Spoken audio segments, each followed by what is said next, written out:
नमस्ते दोस्तों, वीडियो में बात करेंगे सेनोरेस फार्मा के ऊपर।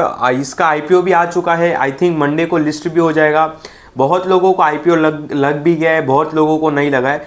तो हमारे एक भाई ने कमेंट किया था और उन्होंने बोला था कि इसके ऊपर वीडियो बनाओ और आपका क्या व्यू बनता है। उन्होंने ऐसा तो नहीं बताया कि मुझे आईपीओ लगा है कि नहीं, बट मेरे ख्याल से उनके सवाल से ऐसा लग रहा था कि उनको ये पूछना था कि अगर मुझको आईपीओ लग गया तो मैं क्या इसको होल्ड करूं या बेच दूं। ठीक है, इस वीडियो में मैं मेरा व्यू बताऊंगा इस आईपीओ को लेके कि सपोज मैंने तो अप्लाई नहीं किया था इसमें, सपोज मुझको ये आईपीओ लग जाता तो मेरे क्या व्यू रहते थे और नहीं लगता तो भी मेरा क्या व्यू रहता था। ठीक है, यहाँ पे माइक चालू है। ठीक है, माइक चालू। तो यहाँ पे देख सकते हो प्राइस रेंज वगैरह सब सारी डिटेल। अब बताने का मतलब ही नहीं है, आईपीओ तो आ चुका है। तो यहाँ पे देखो, ये जो कंपनी है ना एपीआई वगैरह बनाती है, फॉर्मुलेशन वगैरह बनाती है। ठीक है, अब बोलोगे बहुत लोग ये एपीआई वगैरह क्या होता है। देखो, हम लोग कोई भी जब मेडिसिन लेके आते हैं तो आपको पता है एक ही ब्रांड मतलब सॉरी 10-15 ब्रांड या 20 ब्रांड या 50 ब्रांड एक ही मेडिसिन बनाती है। ठीक है, मतलब मान लो कि आपको सन फार्मा का भी पैरासीटामोल देखने के लिए मिलेगा, जायडूस का भी आपको पैरासीटामोल देखने के लिए मिलेगा और सिप्ला का भी देखने के लिए मिलेगा। तो ऐसे अनेक ब्रांड है जो एक ही मेडिसिन बनाती है अपना लोगो लगा के। ठीक है, अपने थोड़े चेंजेस करके, किसी का थोड़ा ज़्यादा पावर, किसी का कम पावर, कोई पैरासीटामोल में सर्दी का भी मेडिसिन डाल देगा। ठीक है, तो ये जो पैरासीटामोल रहता है ये हमारा एपीआई हो गया। जैसे कि ये देखो इन्होंने लिखा है कि the company product portfolio of एम्बिटाइन सल्फेस टेबलेट, हाइड्रोक्लोसिन सल्फेट टेबलेट, केटोनोजोल टेबलेट। अब केटोनोजोल ये कहाँ पे यूज़ होता है, और डेंड्रफ वगैरह का अगर आपने दवाई लेके आते हो आप मेडिकल से, तो ये आपको केटोनोजोल भी देखने के लिए मिलेगा उसमें। ठीक है, देखो लिखा रहेगा यहाँ पे। देखो एक जैसे फॉर्मुलेशन ये बना रहे कौन सा, यहाँ पे डिक्लोफेनेक पोटेशियम। अब इसको मैं कॉपी करता हूँ और आपको मैं गूगल में दिखाता हूँ कि ये कौन से बीमारियों के लिए यूज़ होता है। ठीक है, यहाँ पे यूजेज इन हिंदी यहाँ पे देख सकते हो कि माइग्रेन और सिर दर्द के लिए डिफ्लोमैक गोलियां यूज़ किया जाते हैं। अब आप डायरेक्ट जाके बोलोगे ना कि डिक्लोफैक गोलियां, मतलब ये डिक्लोफैक पोटेशियम वाली गोली दे दो, तो आपको कोई भी ब्रांड की दे देगा, जो भी उसके पास ब्रांड की पड़ा रहेगा। बट आप उसको बोलोगे कि नहीं मेरे को सिप्ला का ही डिप्लोफैक गोलियां दो, तो वो सिप्ला का ला के देगा। बोलोगे कि नहीं मेरे को सन फार्मा की जो डिक्लोफ्लेनेक गोलियां रहती है वो ला के दो, तो वो सन फार्मा का ला के देगा। तो ये कंपनी एक्चुअली में एपीआई बनाती है, मतलब एक्टिवेट फार्मा इंग्रेडिएंट्स बोलते, और ये सारे एपीआई है, मतलब ये सारे कंटेंट है, और ये अदर अपने क्या बोलते कि क्लाइंट्स को और जो फार्मा कंपनी रहती है उनको बेचते, और वो फार्मा कंपनी अपना लेबल लगा के मेडिसिन को सेल करती है। तो ये इनका कुछ बिजनेस है, आपको आई होप समझ में आ गया रहेगा। और यहाँ पे देखो बहुत अच्छी बातें हैं इसमें। जैसे कि देखो company operate emerging market across 43 country, Ghana हो गया, अजरबैजान हो गया, ये सारे जो बढ़ता हुआ और ग्रोइंग कंट्री है। ऐसा मतलब ऐसे 43 कंट्री में भाई ऑपरेट करते हैं। एमर्जिंग कंट्री बोले तो मतलब क्या, जहाँ पे लोगों की सैलरी बढ़ रही है, ग्रोथ हो रहा है कंट्री, मतलब ग्रोथ फेज पे। ठीक है, उसको एमर्जिंग मार्केट बोलते हैं। तो ऐसे 43 कंट्री में भाई ये काम कर रहे country manufacture critical care injectable and APIs. Injectable मतलब ये अभी जस्ट इन्होंने लॉन्च मेरे ख्याल से किया है। मतलब बोलने का मतलब ये कि जो इंजेक्शन फॉर्मेशन, मतलब जो इंजेक्शन, मतलब जैसे कि मान लो कोई मेडिसिन ना टैबलेट के रूप में रहता है और कोई मेडिसिन इंजेक्शन के रूप में रहता है। और जब से ये इंजेक्शन के रूप में इन्होंने मेडिसिन लाया है, इनका धंधा, इनके जो मालिक है उनका बोलना है कि भाई हमारा धंधा बहुत ही अच्छा चल रहा है। तो अच्छी बात है। यहाँ पे देखो इन्होंने एक और बात लिखा है कि the company serve the US Canada and UK regulate market with US FDA approved, और इनके पास भाई US FDA approved manufacturing facility है, जो कि काफ़ी बड़ी बात है। एक इनका मेरे ख्याल से अहमदाबाद में है और एक मेरे ख्याल से अमेरिका में इनके पास एक मैन्युफैक्चरिंग फैसिलिटी है जो यूएस एफडीए अप्रूव्ड है। ये बहुत बड़ी बात होती है। ठीक है, जिसके पास भी अगर कोई फार्मा की कंपनी है और उसके पास यूएस एफडीए अप्रूव्ड मतलब मैन्युफैक्चरिंग फैसिलिटी है, बहुत बड़ी बात होती है। तो इनके पास मेरे ख्याल से जितना मुझे पता है, मैंने इंटरव्यू में सुना था, 2 फैसिलिटी है, एक अहमदाबाद गुजरात में है और फिर एक अमेरिका में, वो भी यूएस एफडीए अप्रूव्ड। तो जो बहुत अच्छी बात है। और इसमें और भी अच्छी बात ये लगी, देखो हाँ इनके ऊपर कर्जा भी ज़्यादा है, ये बात ध्यान देना। बाकी रेवेन्यू वगैरह ठीक ठाक है, मस्त है, कोई दिक्कत वाली बात नहीं है। इसमें एक चीज़ बहुत और अच्छी लगी कि इनका जो मार्केट कैप है ना, अभी के हिसाब से 1350 करोड़ निकल के आता। अब लिस्ट होएगा, लिस्ट होने के बाद मार्केट कैप ऊपर नीचे हो सकता है। तो चलो मैं 1500 करोड़ का मार्केट कैप भी पकड़ लेता हूँ, ठीक है। अभी इसका दिखा रहा है कि 1350 करोड़, लिस्ट होने के बाद थोड़ा ऊपर नीचे हो सकता है क्योंकि अच्छी खासी लिस्टिंग होगी। मेरे ख्याल से इसका 30 की 40 नहीं सॉरी 70% का जीएमपी चल रहा है इसका, हाँ 70 की 75। तो इसके मार्केट कैप में अच्छा खासा उछाल देखने के लिए मिल सकता है। चलो मैं 2000 करोड़ का भी मार्केट कैप पकड़ लेता हूँ। तो ये एक माइक्रो स्मॉल फार्मा की कंपनी है। इसके ब्रांड नहीं है, ध्यान देना। ये दूसरों के लिए मेडिसिन बनाती है और दूसरे जो क्लाइंट है इनके मेडिसिन लेके अपना थप्पा डाल के बेचते, ठीक है, ऐसा समझ गए ना बात। और 30% आई थिंक इनका बिजनेस अमेरिका से आता है, जो कि काफ़ी अच्छी बात है। और जो बाकी का बिजनेस है वो अदर कंट्री से आता है, एमर्जिंग कंट्री, जो मैंने बोला जो ग्रोइंग सेट मतलब जो ग्रोइंग कंट्री है।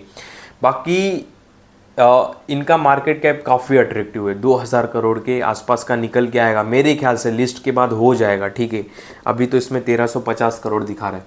तो देखो इसमें सारी बातें ठीक है, ओवरऑल ठीक है, सारी बातें ठीक है। एक बात और ध्यान देना है, मैं आपको बताता हूँ, वीडियो के एंड में बता देता हूँ। तो देखो इस कंपनी में सारी बातें ठीक है, कोई दिक्कत वाली नहीं है। और इसमें एक और अच्छी बात है, इनके जो मालिक है जिन्होंने इस कंपनी को स्टार्ट किया था, आई थिंक 2017 में स्टार्ट किया था, उनकी एज केवल 39 ईयर है, ठीक है। अब आप बोलोगे कि कंपनी और इनके एज से क्या लेना देना है भाई। देखो ये फर्स्ट ऑनर है कंपनी के, ठीक है। तो जो फर्स्ट ऑनर, जो फर्स्ट मालिक रहता है वो कंपनी को लेके बहुत ही सीरियस रहता है, ठीक है, समझे ना। जैसे कि हमारे मुकेश अंबानी जी को देख लो, उन्होंने कितनी बड़ी की रिलायंस इंडस्ट्री को, ठीक है।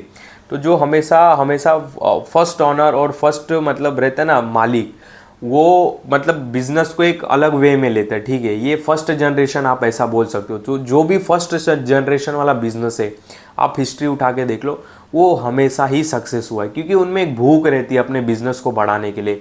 उन्होंने सारी चीज़ें देखी रहती कि भाई हमने कितने नीचे से उठ के आए हैं, कितने प्रॉब्लम मतलब सह के आते हैं, तो ये सारी चीज़ें उनको पता रहती है। तो वो बहुत सीरियस रहते हैं बिज़नेस को लेके। तो जो भी फर्स्ट जनरेशन वाला बिज़नेस रहता है, आप ऑलमोस्ट उठा के देख लो, रिकॉर्ड है, वो बिज़नेस सारे सक्सेसफुल रहते हैं। पर इसका मतलब ये नहीं कि भाई ये तोड़ फोड़ देगा, मतलब एक बताने का मतलब ये है कि इनके जो मालिक है उनका एज अभी 39-40 ईयर है। तो अभी आने वाले 20-25 साल और कंपनी को देंगे, तो कंपनी के बहुत ग्रोथ होने के चांसेस है। और इनके एक्सपीरियंस भी काफ़ी अच्छे, जो इनके मालिक है उनका कुछ सरनेम मेरे ख्याल से शाह है, गुजराती आई थिंक, मुझे इतना नहीं पता, ठीक है, याद नहीं आ रहा उतना। तो अभी 20-25 साल कंपनी को देंगे और 1500-1600 करोड़ की कंपनी है मेरे ख्याल से, और आगे लेके जा सकते हैं। और उनको बहुत एक्सपीरियंस है बिज़नेस समझने में। बाकी बहुत ही बोल्ड पर्सन है, मतलब बिज़नेस को लेके काफ़ी उत्साहित है। इंटरव्यू आप देखोगे ना, एनडीटीवी प्रॉफिट यूट्यूब पे सर्च करना, सेनेरियो फार्मा करके, वो आ जाएगा, ठीक है। तो ये सारी कुछ अच्छी बातें लगती है, ठीक है। बाकी देखो नेगेटिव, यार देखो नेगेटिव बोलोगे तो ये बोल सकते हो कि यूएस एफडीए का कल को भाई कुछ सैंक्शन लगता है उनके फैसिलिटी में, तो फिर इनको दिक्कत होगी, ठीक है। तो देखो कुछ ना कुछ बिजनेस में नेगेटिव रहता, अब उतना ही सोचेंगे हम तो फिर कुछ नहीं हो पाएगा, ठीक है। तो नेगेटिव तो कुछ नहीं है, नेगेटिव क्या ही रहेगा, मार्केट कैप 1300-1400 करोड़ का है, अभी स्मॉल कैप की छोटी कंपनी है, ठीक है। बाकी मेरा ओवरऑल व्यू ये निकल के आता है इस आईपीओ और इस स्टॉक को लेके कि अगर आपको आईपीओ लगता है, देखो मेरे पर्सनल डिसीजन है इसमें, मैं देखो गलत भी हो सकता हूँ, ध्यान देना जो भी मैं अभी बोलूँगा। तो अगर आपको आईपीओ लग गया है, ठीक है, अगर आपको आईपीओ ये लग गया है सेनेरो फार्मा, तो ठीक है, मेरे ख्याल से होल्ड करना चाहिए। क्योंकि एक तो market cap plus first generation business, और उसके बाद अच्छा खासा बिजनेस है, फार्मा से जुड़ी हुई है और एमर्जिंग कंट्री में भी काम कर रहे हैं, ठीक है, 43, तो ये अच्छी बात है, समझे। और अभी इंजेक्शन वे में भी थोड़ा आ चुके हैं, ठीक है, तब से इनको ग्रोथ बहुत देखने के लिए ज़्यादा मिली है, तो वो अच्छी बात है, मतलब इंजेक्शन वगैरह ज़्यादा बना रहे, ठीक है, समझे ना बात को। तो ये कुछ अच्छी बात निकल के आती है। तो अगर आपको आईपीओ लगता है तो मेरे ख्याल से होल्ड ही रखना चाहिए, 2-3 साल देना चाहिए, क्योंकि ये जो 1500-1600 करोड़ के मार्केट कैप वाली कंपनी है, कब ये 5-6 हज़ार करोड़ की इजीली, 5-6 हज़ार करोड़ तो मेरे ख्याल से इजीली बनना चाहिए, तो ये कब 5-6 हज़ार करोड़ की 2 साल में बन जाएगी पता भी नहीं चलेगा, ठीक है। इनका ग्रोथ का ताकत बहुत है। समझे, क्योंकि अभी बहुत छोटी कंपनी है। तो मेरे ख्याल से एक 14-15 हज़ार का आप बोल सकते हो कि एक इन्वेस्टमेंट सही लगता है इस आईपीओ में, अगर आपको आईपीओ लग गया तो। अब किसी को अगर आईपीओ नहीं लगा तो मेरे ख्याल से अदर उनके पास बहुत ऑप्शन है, फिर माइक्रो में जाने की ज़रूरत नहीं, ठीक है, क्योंकि फिर उनके पास बहुत ऑप्शन निकल के आते हैं। बहुत सारी ऐसी फार्मा की कंपनी है जिसका मार्केट कैप 15,000, 10,000, 20,000, 25,000 करोड़ है, फिर वो सही पड़ेगा अगर किसी को आईपीओ नहीं लगा है। और अब बहुत लोग बोलेंगे कि यार आईपीओ लग गया तो हम क्यों इसको इन्वेस्टमेंट के लिए रखें। देखो मैंने रीज़न तो बता दिया, सारी बातें ठीक है। और एक अच्छी बात ये भी है कि अगर आपको आईपीओ लग गया तो आपको वैल्यूएबल प्राइस पे लगा है, अच्छे प्राइस पे लग गया है, तो आप एकदम रिस्क फ्री हो, ठीक है। आप अभी एक लॉन्ग टर्म एसएल भी लगा सकते हो, समझे बात को, मतलब एक एसएल भी लगा सकते हो कि मान लो कि स्टॉक प्राइस, मान लो स्टॉक का जो भी प्राइस बैंड है, कितना प्राइस बैंड था, एक सेकेंड, प्राइस बैंड था 391, अब इसके ऊपर ही लिस्ट होगा, 70% का जीएमपी है, तो आप एक इसमें एक एसएल भी लगा सकते हो 391 का, जाएगा कुछ नहीं आपका, समझे बात को। तो ये एक आपको सेफ्टी भी है, इसके लिए बोला आईपीओ वाले होल्ड रखे, बाकी जिसको आईपीओ नहीं लगा उनके पास अदर भी ऑप्शन है। बाकी आईपीओ वाले एक अच्छा लॉन्ग टर्म के लिए एक बोल सकते हो कि एक अच्छा इन्वेस्टमेंट मैं मानूंगा, ठीक है। रिस्क नहीं बोलूँगा कि एक 15,000 का रिस्क लो, रिस्क जैसा कुछ नहीं है, एक अच्छा खासा इन्वेस्टमेंट सही है। आपके पास भाई ऑप्शन भी है, आप एसएल भी लगा सकते हो, और बाकी जो फ्रेश एंट्री मारेंगे उनको एसएल का ऑप्शन नहीं रहेगा, ठीक है, इस बात का ध्यान देना। इसके लिए बोल रहा हूँ जिनको आईपीओ लग गया उनके मजे होल्ड रखना चाहिए, कम से कम मिनिमम 1.5-2 साल दो कंपनी को, मेरे ख्याल से अच्छा खासा इसमें पैसा बन सकता है, ठीक है, आने वाले समय में।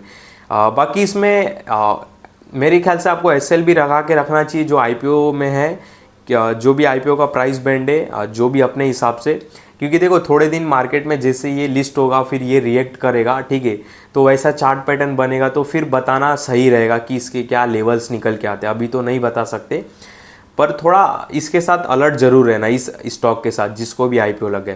बाकी एक चीज़ इसमें आप और अलर्ट रहना जिसको आईपीओ लग गया, देखो एंकर लॉकिंग पीरियड इसका है जनवरी 24 को ओपन होगा, ठीक है, तो ये दिन भी बहुत ध्यान देना आप, जनवरी 24 जनवरी 2025, मतलब अगला महीना का 24 तारीख, ये आप ध्यान में रखना, भूलना मत। चाहिए तो अलर्ट लगा लो, चाहिए तो अलार्म लगा लो, ये चाहिए तो कहीं लिख लो। रीज़न क्या है, यहाँ पे जो एंकर बुक रहेगा, मतलब जो एंकर इनके इन्वेस्टर है उनका लॉकिंग पीरियड खुलता है, ठीक है, 50% का। मतलब ये लॉकिंग पीरियड कैसा है, मतलब इसमें जो भी बड़े इन्वेस्टर, मतलब 260 करोड़ जो बड़े बड़े लोगों ने इन्वेस्ट किया है, उनको छूट मिल जाती है कि आप अपने 50% शेयर बेच सकते हो, ठीक है। तो 24 जनवरी को उनको छूट मिल जाएगी, तो वो फिर हैवी माल में माल बेचते, ठीक है। अगर कंपनी अच्छा परफॉर्मेंस नहीं करती है तो माल बेचते, तो ये ध्यान देना, 24 जनवरी का डेट याद रखना। बाकी दूसरा जो एंकर लॉकिंग पीरियड एंड होगा वो 25 मार्च को होगा, वो तो टाइम है, ठीक है। बाकी ये वाला डेट ज़रूर याद रखना, 24 जनवरी वाला, ठीक है। क्योंकि देखो यहाँ पे मैं एक चीज़ एग्जांपल के लिए आपको दिखा दूँ, मैं क्यों बोल रहा हूँ, ये ओपन हो जाए एक बार तो मैं आपको दिखाता हूँ। ये जैसे एनटीपीसी का, एक सेकेंड, ये जैसे देखो एनटीपीसी ग्रीन एनर्जी में क्या हुआ कि इसका जो लॉकिंग पीरियड था वो 25 की 26 को कुछ खुलने वाला था, और जैसे ही लॉकिंग पीरियड बड़े जो शेयर होल्डर है उनका खुल गया तो स्टॉक 5% गिरा था कुछ, ठीक है, गुरुवार के दिन, और देख सकते हो कि कैसे गिर गया था, ठीक है, 132 से सीधा 127 आ गया था। ये लॉकिंग पीरियड खुलने की वजह से हुआ, क्योंकि देखो उनको छूट मिल जाती है ना बेचने के लिए। बड़े इन्वेस्टर आईपीओ लिस्ट होने के बाद तुरंत नहीं बेच सकते, उनका एक लॉकिंग पीरियड रहता है। तो जैसे ही लॉकिंग पीरियड एनटीपीसी ग्रीन में 50% खुला, 5-6% गुरुवार को शायद गिर गया था क्योंकि उनका छूट मिल गया, तो वैसे इसमें भी है सेनोरस फार्मा में। तो 24 जनवरी का डेट याद रखना, 24 जनवरी से पहले सेनोरस फार्मा में अच्छे खासे चार्ट पैटर्न भी बन जाएंगे, उस हिसाब से मैं बाद में भी अपडेट कर दूंगा, ठीक है।